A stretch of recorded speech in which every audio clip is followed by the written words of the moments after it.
The big lessons from year one are connected to big lessons we learned in version one of the network, which was we had to really pay close attention to what it actually takes for adults to bend their ears to the mouths of young people. I think that the most impactful outcome so far is really just amplifying student voice and making adults in the building understand why student voice is so important.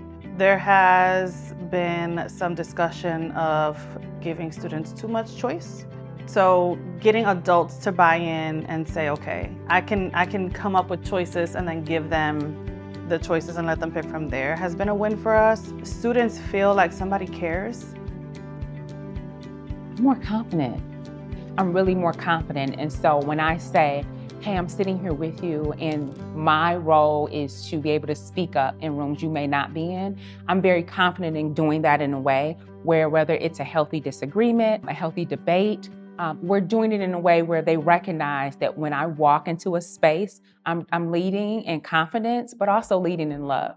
What's probably shifting in my own approach is relying on the thoughts of others.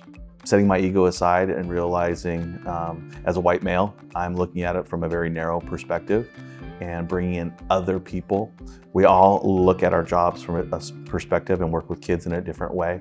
And hearing from those perspectives, I think, allows us to take a holistic approach of fixing a problem.